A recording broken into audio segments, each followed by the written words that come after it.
Dahulu kala, dahulu banget sekali, di Kabupaten Monian Empire, hiduplah keluarga bangsawan Antalus.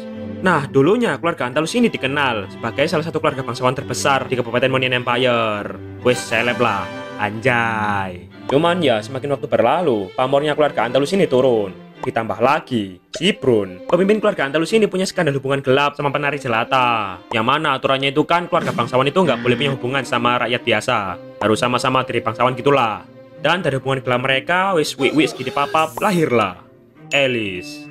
Ya literally dia ini anak haram. Nah, entah gimana, si Alice ini terlahir dengan bakat sihir gelap. Oh, jadi di antara semua keluarganya itu cuma dia yang punya sihir gelap. Anjay. Akhirnya ya karena hal itu, ngelihat potensinya si Alice ini, bokapnya ini pun mutusin buat ngadopsi dia. Sini nak, ikut papa. Nanti papa kasih makan bergizi gratis. Dan sejak si Alice ini diadopsi, wes si Brun ini jadi lebih sayang ke si Alice daripada sama anaknya yang lain. Wes anaknya yang lain ini di wes bola. Nah, hal itu ngebikin anak-anak yang lain ini atau saudara tirinya si Alice ini gak terima lah. Jadinya itu ngebikin mereka ini selalu ngebully si Alice gara-gara dia ini anak haram.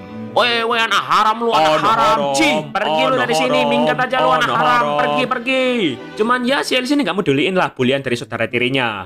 Kalau iri bilang bos. Dan dia ini tetap nurut ke bokapnya. Wis jadi anak papa lah. Oh. Nah, bokapnya ini juga selalu mamerin harta karun suci keluarganya mereka ke si Alice. Sebuah mahkota Antalus. Anjay. Si Brun ini selalu nyeritain sejarah gitulah. Cuma Evos. Dia ini nyeritain kalau dulu keluarga Antalus itu ya salah satu keluarga bangsawan terkenal di Monian. Cuman ya buat sekarang nama keluarga Antalus ini menurun seiring berjalannya waktu. Ya, gara-gara banyak skandal lah. Sama skandalnya si Brun. Dan si Brun ini berharap kalau kedepannya dengan kekuatan sihir gelapnya, si Alice ini mau ngebantuin si Brun buat ngenaikin lagi nama keluarga Antalus. Alice, kau adalah anak yang paling kusayangi. Dan ya karena merasa diberi kasih sayang penuh sama bokapnya, akhirnya si Alice ini pun oke gas.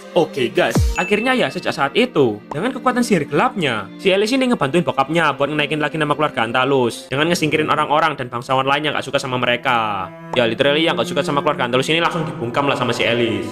Dasar kau keluarga Antalus, Antalus an. Gomen, amanai. Ya, si Alice ini percaya dan yakin kalau suatu saat pas dia ini berhasil buat ngangkat lagi nama keluarga Antalus, bokapnya ini bakal makin sayang ke dia dan keluarga tirinya ini bakal ngakui keberadaannya dia.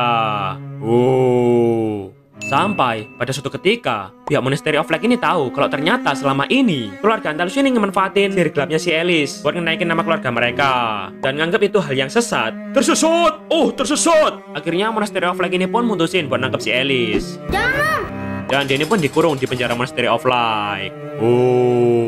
Nah, di sana si Alice ini disiksa dan diinterogasi.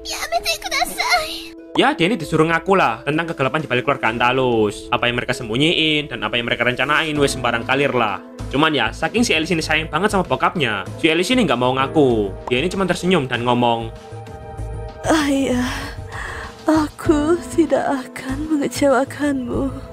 Ya, di setiap harinya si Alice ini selalu disiksa. Ya wes gak tahu udah diapain aja si Alice ini. Dan hal itu ngebikin dia ini gak berdaya.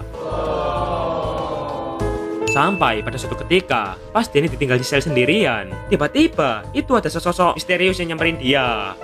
Dan sosok misterius itu ngomong, Alice, selama ini kau hanyalah pion keluargamu. Emang iya? Ya awalnya si Alice ini nggak percaya dan nganggep kalau sosok misterius itu cuma prajurit Monastery of Light yang nyamar buat ngehasut dia. Dan ya sosok itu cuma diam dan tiba-tiba dia ini ngasih si Alice ini sebuah bola ajaib. Kudeblok. Dia ini ngasih si Alice ini bola ajaib. Terus dia ngelepasin rantainya si Alice dan ngebukain pintu selnya dia. Lalu nggak lama sosok itu ngilang. Kok nggak ada, anjing hilang, goblok. Nah, karena pintu selnya ini kebuka ya, dan dia ini udah terlepas. Akhirnya si Alice ini pun mutusin buat mungut bola ajaib yang ditinggalin sama sosok misterius itu dan diam-diam kabur dari sana.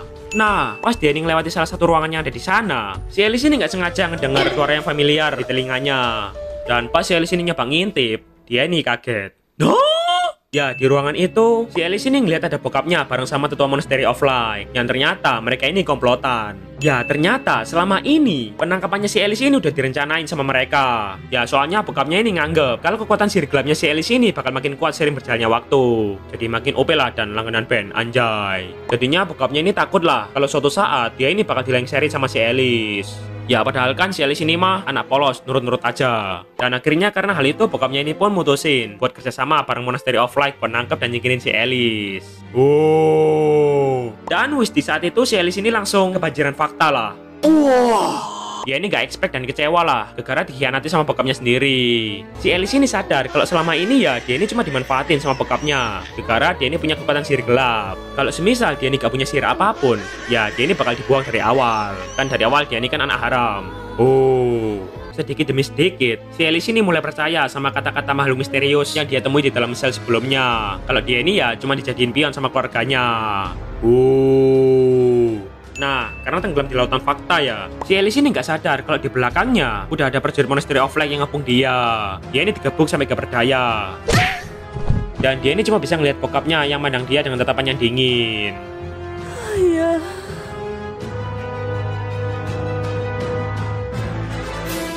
Nah, di bawah alam sadarnya, si Alice ini ngeliat bola ajaib yang dia bawa ini tiba-tiba bersinar. Dan bola ajaib itu ngeluarin suara.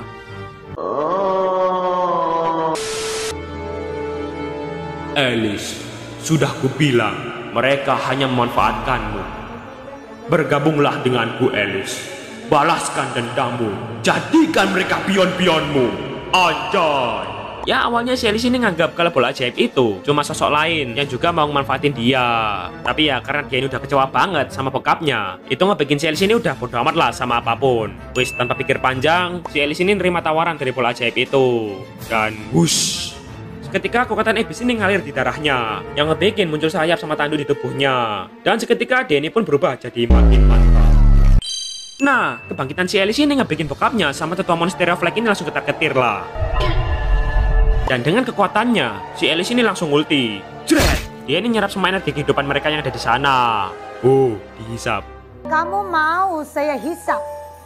Dan hal itu ngebikin si Alice ini makin kuat. Sedangkan bokapnya, terus tetua Monastery of Light sama para prajuritnya ini langsung sekarat gak berdaya. Kering disedot Alice. Terus si Alice ini nyamperin bokapnya dan ngomong, Oh ayah, bahkan kau hanyalah pion sepertiku. Monian hanya memanfaatkanmu dan keluarga Antalus sebagai batu pijakan. Dan oleh karena itu, aku tidak mau menjadi pionmu. Dan bokapnya ini pun mokat. Yeay. Nah, terus setelah itu si Alice ini langsung OTW nyamperin kerajaan keluarga Antalus. Dan di sana dia ini ngubah semua anggota keluarga tirinya yang dulu hina dia ini jadi budak iblis Blood Demon, yang selamanya mereka ini bakal terikat sama perintahnya si Alice. Ya jadi babunya gitulah. Siapa yang mau jadi babunya Tante Alice? Saya. Nah terus setelah itu si Alice ini ngambil mahkota Antalus dan pakai mahkota itu di kakinya sebagai tanda kalau sekarang keluarga Antalus ini udah hancur dan ada di bawah perbudakannya si Alice. Nah terus si Alice ini mimpin para Blood Demon buat pergi dari Monen Empire dan menuju ke Abyss, wilayah kekuasaannya yang baru. Dan sejak saat itu si Alice ini bertekad kalau dia ini gak bakal dijadiin pion sama siapapun. Dia ini bakal jadi pemain yang bakal ngendalin pion-pion lain dan berkuasa di atas segalanya buat selama-lamanya.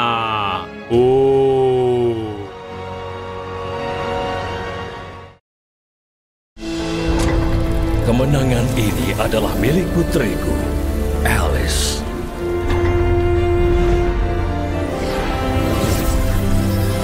Dia adalah kebanggaan keluarga Antalus, penerus kita di masa depan.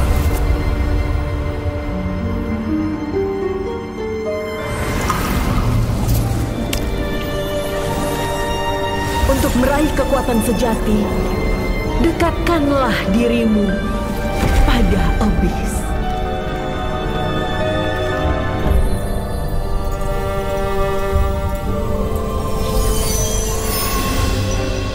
Kita membiarkan Alice begitu saja. Bagiku, bidak tak berguna hanyalah beban. Keluarga, kehormatan, kasih sayang.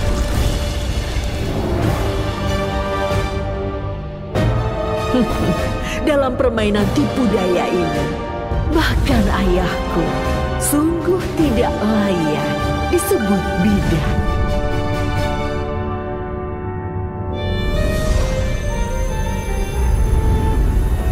Sekarang, Apa langkah selanjutnya?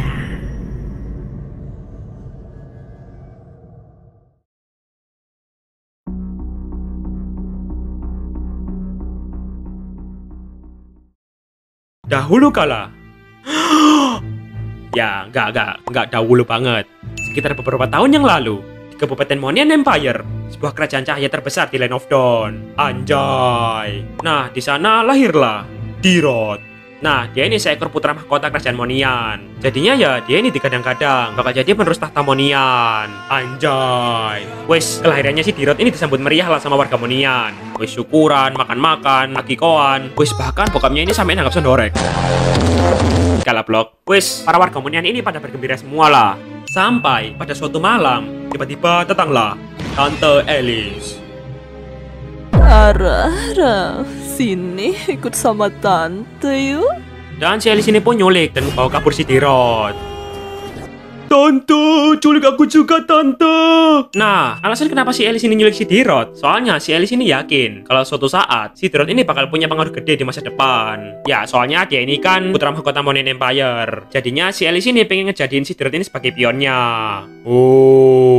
Dan ya, pihak Monian ini sebenarnya itu gak diem aja. Mereka ini all in, ngerain semua pasukannya mereka buat nyari keberadaannya si Dirot. Yang nemu dapat 6M. Makasih mas, maaf merepotkan malam-malam. Anjay. Tapi ya, karena mereka ini gak punya petunjuk apapun, jadinya ya gak ketemu. Hilang wis.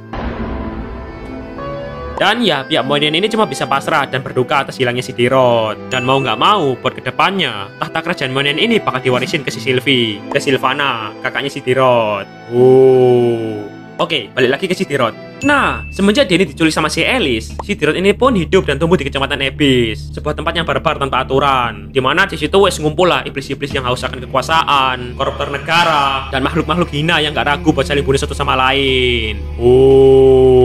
Nah, di sana si Dirot ini dirawat dan digedein sama si Alice.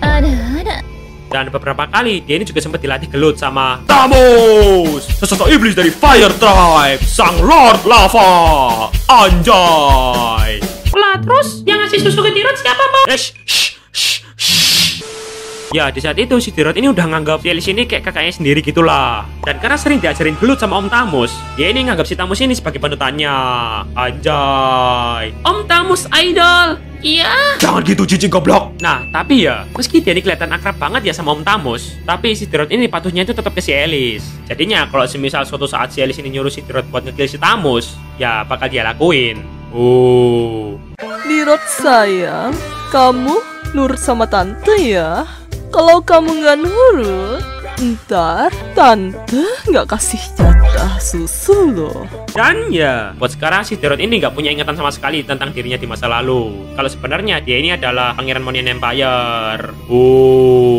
Sampai pas si Dirot ini udah kegedean dikit, karena dianggap udah GG, si Dirot ini pun ditunjuk buat mimpin rencana Dawnbreak. Ya, intinya ini tuh rencana buat nyerang dan ngerebut kerajaan Monian. Wis, di saat itu pihak Abyss ini ngirim pasukan secara gede-gedean lah ke kerajaan Monian. Wis, all in lah.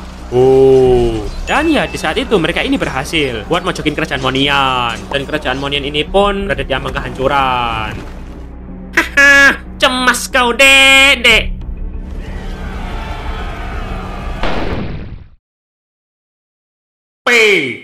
Ya, tiba-tiba muncullah Naruto.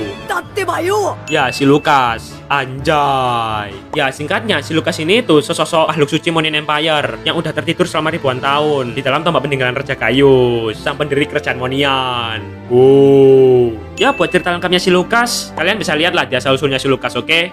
Oke, lanjut. Nah, di ambang kehancuran Monian Empire, di saat itu si Sylvie ini berhasil buat ngelepas segelnya si Lukas dan ngangkat tombaknya si Raja Gaius. Dan di saat itulah si Lukas ini ngasih buff ke para prajurit yang tersisa ini dengan berkah kekuatan Raja Gaius.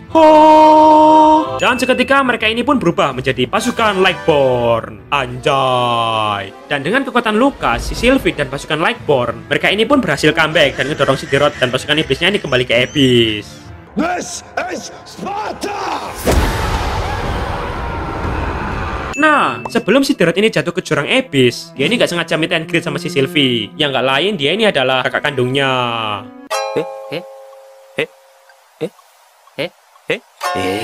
Ya, meski dia ini udah lama ngilang, tapi si Sylvie ini yakin dan tahu kalau si Dirot ini itu adiknya. Ya wes, chemistry saudara lah. Oh. Dirat? Oh? Apa anjir? Sok kenal? Ya awalnya si Dirot ini nggak nge. Sampai si Sylvie ini manggil dia dengan sebutan Adikku. Oh iya. Hah? Nah, ngedenger panggilan itu, si Dirot ini langsung kayak wah. Dalam pikirannya itu langsung muncul kayak ingatan-ingatan lama yang jauh terpendam. Langsung kayak flashback gitulah. Dan sebelum si Dirot ini menyadari sesuatu, tiba-tiba si Alice ini datang dan ngebawa si Dirot ini kabur. Lu kok hilang? Oh. Nah, si Alice ini langsung ngebawa si Dirot yang sekarat ini ke Sanguine Lair. Sanguine Lair. Gimana bacanya ini?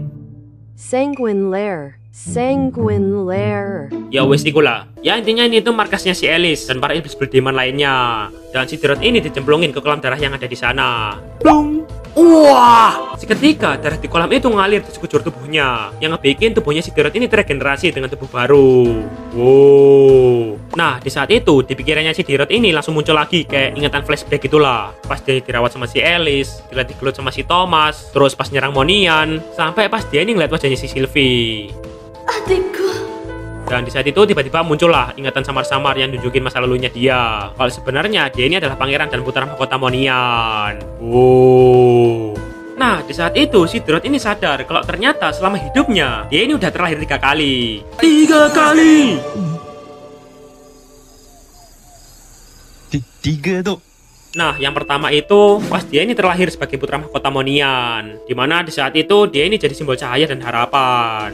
Oh. Nah, terus kelahirannya dia yang kedua itu pas setelah dia ini diculik sama si Tante Alice dan besar di Abyss. Ya, di saat itu dia ini terlahir kembali sebagai putra kegelapan. Ya, kalau putra kegelapan kan harusnya di saat itu dia ini digadang-gadang bakal jadi pembawa perubahan besar bagi Abyss. Oh. Dan sekarang dia ini terlahir buat yang ketiga kalinya, dimana dia ini bakal mutusin sendirilah kedepannya mau jadi apa. Mau berpihak ke cahaya kek, mau berpihak ke Abyss, mau jadi wartawan. Ya wis terserah dia lah. Dan di saat itu dia ini mutusin kalau dia ini bakal jadi makhluk yang terkuat dan jadi pangeran Abyss. Ya intinya dia ini udah berpihak penuh ke Abyss lah dan ninggalin semua sisi cahayanya dia. Oh. Loh bang, alasan si Dirot lebih milih Abyss kenapa bang? Ya soalnya alasan kenapa dia ini lebih milih buat join Abyss itu gara-gara si Dirot ini kan udah hidup lama dan gede di Abyss. Jadi ya dia ini ngerasa kalau Abyss ini udah kayak rumahnya sendiri gitulah.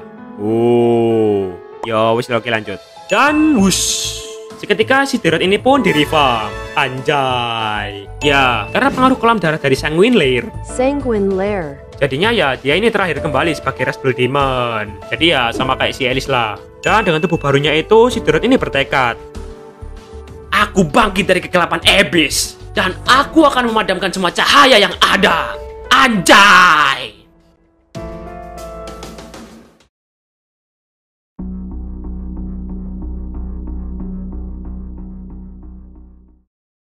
Dahulu sekali, di Kabupaten Abyss, Kecamatan Molten Realm, hiduplah ras Fire Demon. Ya, mereka ini sekumpulan ras iblis golem lava gitulah. Ya, mereka ini termasuk ras sepuh lah di Abyss. Oh. Nah, selain mereka ini sepuh, mereka ini juga salah satu ras yang terkuat yang ada di Abyss. Wis, ras iblis yang lain ini pada takut dan tunduk lah sama ras Fire Demon ini. Dan hal itu ngebikin ras Fire Demon ini pun memasuki masa jayanya. Jaya, jaya, jaya. Wis, jadi pentolan lah di Abyss. Anjay. Sampai pada suatu ketika, tiba-tiba muncullah Obsidia. Ya, dia ini seekor iblis yang diberkahi sama kekuatan God of Darkness, sang dewa Abyss. Dan hal itu ngebikin si Obsidia ini pun jadi iblis yang OP nggak ada obat, jadi langganan band. Oh, wes semua ras iblis yang lain ini jadi kalah OP lah sama si Obsidia ini. Dan karena nggak ada satupun iblis yang bisa ngimbangin kekuatannya si Obsidia, mau nggak mau, semua iblis yang ada di Abyss, termasuk para Fire Demon ini pun tunduk di bawah kekuasaannya Obsidia. Oh, Obsidia wangi. Nah, terus para iblis di sana itu juga diikat sama kontrak darah gitulah. Jadinya itu ngebikin mereka ini dengan gampang dikendalin sama God of Darkness. Oh. Dan sejak saat itu, semua iblis yang ada di Abyss ini pun dipaksa buat jadi pasukan perang di Endless War, sebuah perang gede antara cahaya dan kegelapan. Dan saking gede dan chaosnya perang itu ngebikin banyak iblis termasuk ras Fire Demon ini moka di perang itu. Nah, kejadian itu ngebikin sang Lord Lava, pentolan ras Fire Demon ini pun manggil si Thomas, salah satu jenderal kesayangannya. Bahasannya kok jenderal kepercayaannya. Nah, Ya awalnya si Thomas ini ngira kalau dia ini bakal disuruh buat jadi prajurit perang selanjutnya. Dan si Thomas ini ya udah sih Wir, udah takdir. Ya si Thomas ini legowo lah. Dan dia ini pun OTW nemuin sang Lord Lava. Nah, pas si Thomas ini ketemu sama sang Lord Lava ini ngomong, "Lu stay di sini aja ya, Mus." Ya, ternyata sang Lord Lava ini malah ngelarang si Thomas buat ikutan perang dan nyuruh dia ini buat tetap stay di kerajaan. Nah, terus sang Lord Lava ini nunjukin Heart of Lava yang ada di pusat Molten Realm. Ya, Heart of Lava ini tuh kayak inti kehidupannya para Fire Demon gitulah. Nah, karena banyak pasukan Fire Demon yang mau di Endless War, itu ngebikin Heart of Lava ini melemah. Dan hal itu ngebikin Res Fire Demon ini berada di ambang kepunahan. Jadi ya, kalau semisal Heart of Lava-nya ini mati ya, mereka ini bakal mati semua gitu. Jadi ya, sebaiknya jangan gegabah. Nah, alasan kenapa sang Lord Lava ini ngelarang si Thomas buat ikutan war, soalnya selain si Thomas ini kuat habis di reform, anjay, sang Lord Lava ini ngeliat kebijaksanaan dalam dirinya si Thomas. Ya, gampangannya intinya dia ini lebih berotak lah dibandingin sama Fire Demon yang lain. Yang lainnya ini kayak agak dongok gitulah. Jadinya sang Lord Lava ini pengen ngejadiin si Tamus ini sebagai pewaris tata kerajaan Fire Demon. Soalnya sang Lord Lava ini yakin kalau si Thomas ini bakal bisa ngebawa perubahan besar buat Res Fire Demon di masa depan. Dan ya akhirnya sejak saat itu di masa-masa krisis Res Fire Demon, si Thomas ini tetap stay di kerajaan. Gua masih stay di sini anjing. Dan di sana dia ini ngikutin apapun perintah dari sang Lord Lava. Ya jadi babunya gitulah. "Bos, sini mabar, gue butuh gendongan ke Imo." "Oke bos, gas login." Sampai pada akhirnya sang Lord Lava ini pun mokat. Dan tahta kepemimpinan Res Fire Demon ini pun diambil alih sama si Thomas. Anjay. Ya si Thomas ini nggak mau ngecewain sang Lord Lava yang udah ngasih kepercayaan ke dia. Si Thomas ini bersumpah kalau dia ini bakal ngembaliin kejayaan Res Fire Demon seperti sedia kala. Nah, di masa kepemimpinannya, si Thomas ini ngebikin banyak gebrakan lah. Kayak ngembalin citra Res Fire Demon, memperkuat pasukan mereka, bikin tambang nikel, kereta cepat, IKN, wis barang kalir lah. Yang ngebikin perlahan nama Fire Demon ini pun naik lagi berkat perjuangannya si Thomas. Jadi ras top lokal, anjay. Nah, di sisi lain, di masa kepemimpinannya, si Thomas ini juga nemuin anomali yang terjadi di Abyss. Trallallero, trallallà. Good block. Di saat itu dia ini kalau ternyata selama ini semua iblis yang ada di Abyss termasuk Res Fire Demon ini cuma dimanfaatin sama si Obsidia dan God of Darkness buat jadi tumbal perang Endless War. Jadi ya mereka ini emang ditakdirin buat mokat di Endless War gitulah. Kayak nggak dihargain hidupnya. Nah hal itu ngebikin si Thomas ini nggak terima lah. "Ya bener aja, rugi dong." Dan hal itu ngebikin si Thomas ini bertekad buat ngeganyang si Obsidia dan God of Darkness. Wis dia ini nyari circle lah, bikin squad oposisi. Dia ini ngajakin ras iblis lain yang juga nggak terima ini buat ngeberontak dan ngasih perlawanan ke si Obsidia dan God of Darkness. Ganyang Abyss, ganyang Fufu Fafa. Nah, di puncak Endless War, si Thomas ini mimpin pasukan pemberontaknya ini buat ngegerebek Neck Palace, bagian terdalam Abyss. Ya, ini tuh markasnya si Obsidia dan God of Darkness. Dan pas sampai di sana, mereka ini kaget. What the hell? Ya, di sana mereka ini ngeliat si Obsidia sama sang God of Darkness ini bayuan.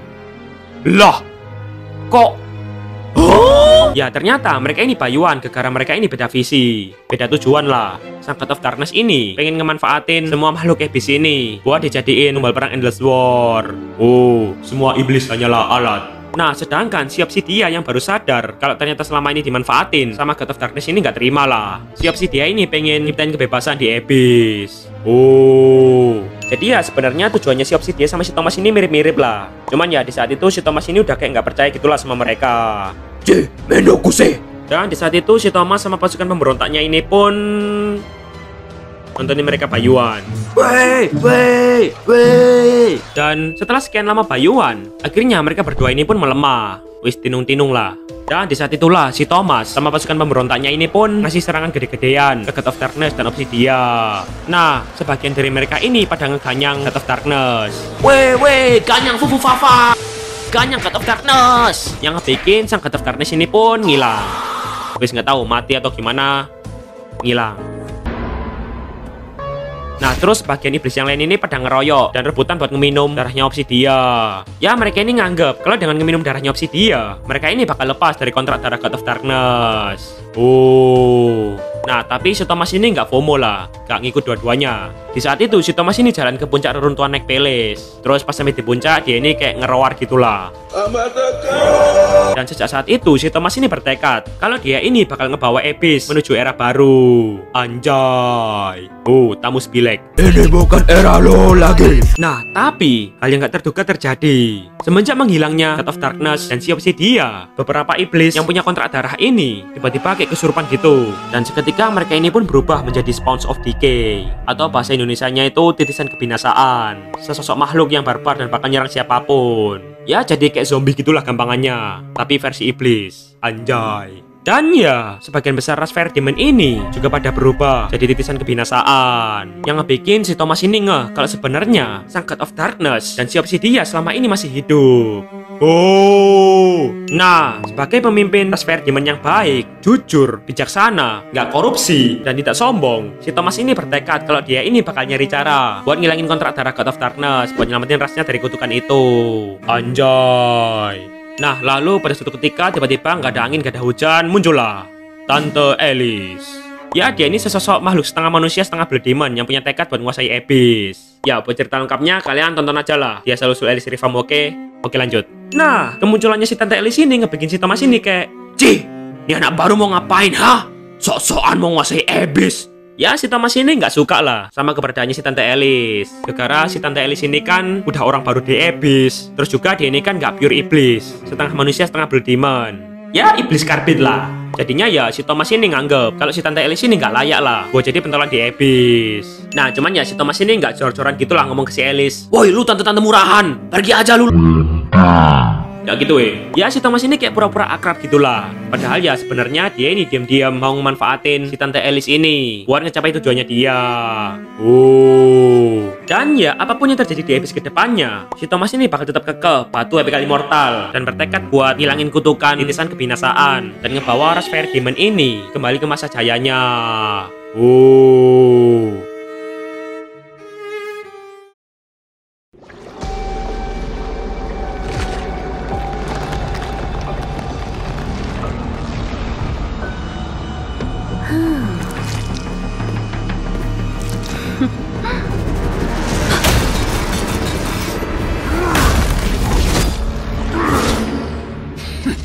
Rupanya sang Raja Lava pun mengincar darah penguasa. Bodoh, sisa-sisa tiran hanya akan membawa kehancuran. Di bawah kekuasaannya yang keji, para pejuang kita berubah menjadi titisan kebinasaan yang hina. Sang penguasa Abyss, Obsidia. Di setiap tetes darah penguasa, kutukannya masih mengalir.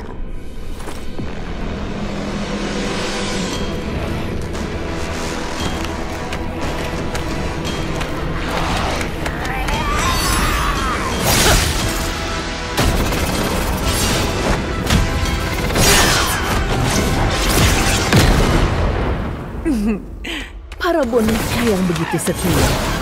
Ingat kan?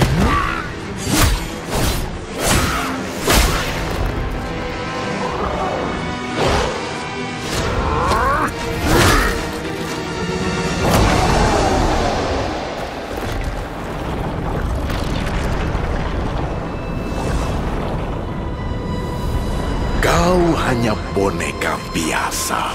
Tidak ada bedanya dengan yang lain.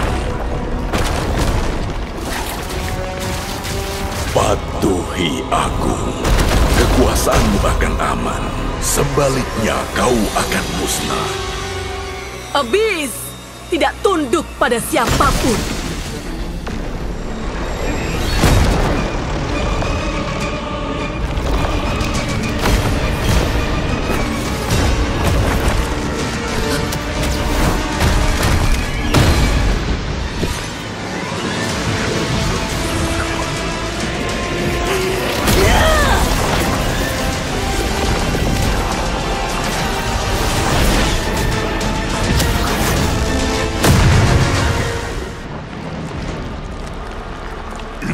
Akhir kekuasaanku.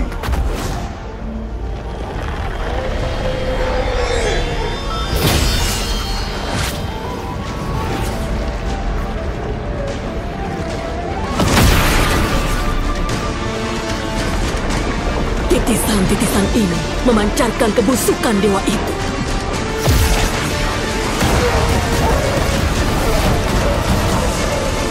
Penguasa kalian kembali untuk membunuh sesosok dewa.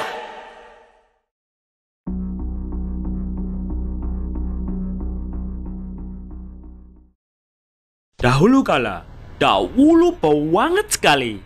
Ya, bisa dibilang ceritanya ini ada di awal mula terbentuknya Land of Dawn. Nah, di zaman itu, hiduplah Obsidia. Nah, Obsidia ini lahir di salah satu ras terlemah yang ada di Land of Dawn. Rasnya mereka ini tinggal di bagian selatan Land of Dawn, di bagian Abyss, dimana tempatnya itu nggak layak banget lah buat dijadiin tempat tinggal. Sumber dayanya kurang, sinyalnya jelek, unstable network.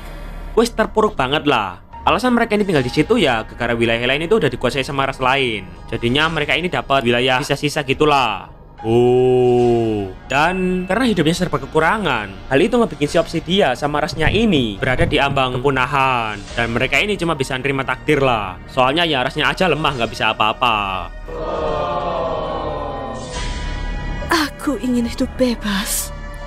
Andai saja aku punya kekuatan. Kau mau kekuatan? Punya. Ya, tiba-tiba si Obsidia ini ngedengar suara misterius yang ternyata itu adalah suara God of Darkness, salah satu dewa terkuat yang ada di Land of Dawn. Ambillah kekuatanku, dan kau akan bisa membangun kerajaan yang kau impikan. Anjay! Benarkah? Ya! Hah? Benarkah? Lu mau nggak sih? Dan karena tergiur dengan kekuatan pemberian God of Darkness, akhirnya si Obsidia ini pun gas. Dan wush, seketika God of Darkness ini nge-giveaway sebagian besar kekuatan kegelapannya ke si Obsidia, yang ngebikin si Obsidia ini langsung jadi OP nggak ada obat. Anjay. Dan dengan kekuatan barunya itu, si Obsidia ini bertekad buat ngebangun kerajaan dan menjadi Raja Abyss. Jadinya dia ini ngerantau keliling Abyss, ngasih tawaran ke setiap ras iblis yang ada di sana buat join circle-nya dia. Kalau semisal mereka ini mau jadi bawahannya si Obsidia ini bakal ngasih mereka kekuatan dan kesejahteraan. Wis dikasih sumber daya lah, makanan, free wifi. Sedangkan kalau semisal mereka ini nggak nurut ya bakal di... You have been slain. Kita pasti join circle pasukanmu neng Obsidia, ya kan? Hidup Obsidia! Dan dengan kekuatan pemberian God of Darkness, dalam waktu singkat, si Obsidia ini berhasil buat nyatuin semua wilayah yang ada di sana dan jadi Raja Abyss, jadi top global. Anjay, wis dihormati, ditakuti, wis ngeri lah. Tapi dia ini perlahan sadar kalau ternyata selama ini dia ini diam-diam dimanfaatin sama God of Darkness buat ngontrol wilayah Abyss. God of Darkness ini cuma ngemanfaatin dia dan juga iblis-iblis yang lain buat dijadiin tumbal perang lawan rivalnya, sang God of Light. Dan hal itu ngebikin si Obsidia ini gak terima lah. Soalnya ya tujuan hidup si Obsidia ini sendiri, dia ini pengen hidup bebas tanpa dikendalin sama makhluk lain. Akhirnya ya di saat itu dia ini bertekad buat ngasih perlawanan ke God of Darkness. Dan kebetulan bertepatan dengan perperangan Endless War, perang besar antara cahaya dan kegelapan, yang ngebikin kekuatan God of Darkness ini terkuras dan ngebikin dia ini melemah. Nah, di saat itu si Obsidia ini ngelakuin serangan ke God of Darkness. Bagekok bunda. Dan si Obsidia ini berhasil buat ngasih damage ke God of Darkness. Meski ya sang God of Darkness ini juga berhasil ngasih serangan balik ke Obsidia, yang ngebikin si Obsidia ini sekarat. Berani-beraninya hama kecil sepertimu mengkhianatiku. Si Obsidia ini cuma tersenyum dan ngomong, jika jiwa tidak bisa mendapatkan kebebasan, maka kehidupan fisik kita tidak ada artinya.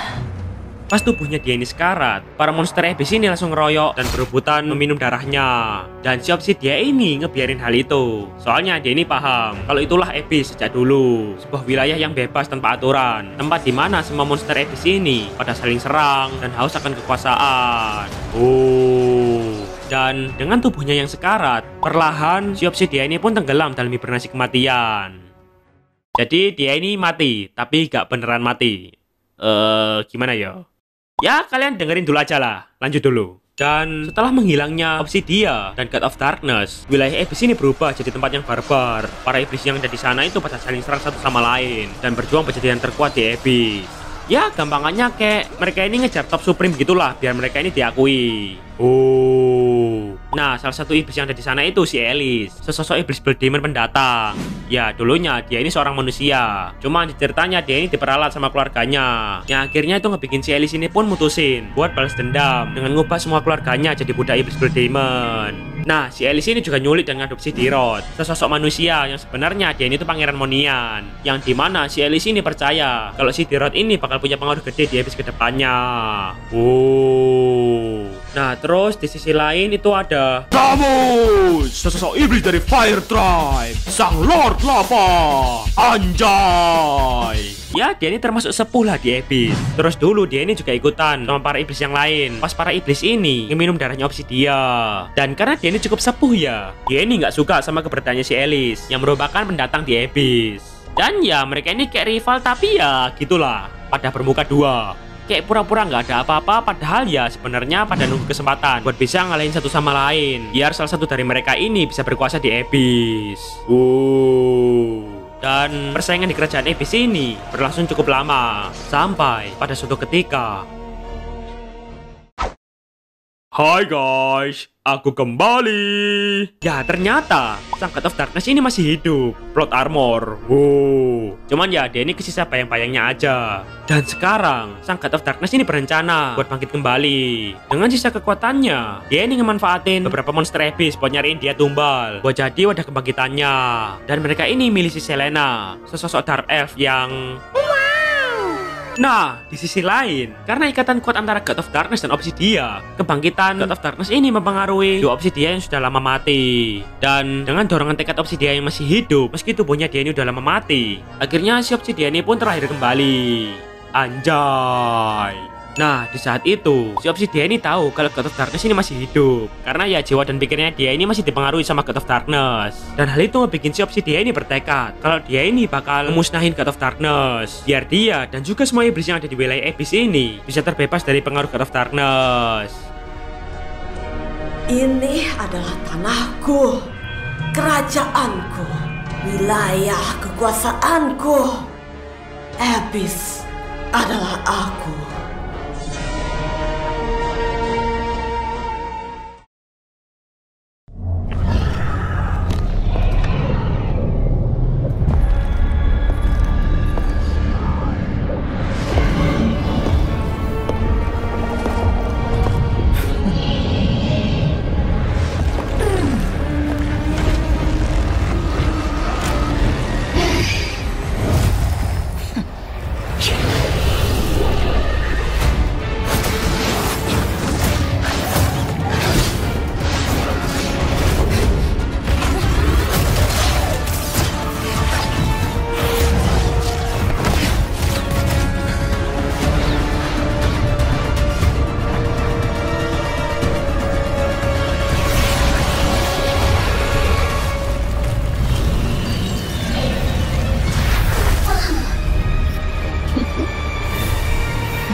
Desperation.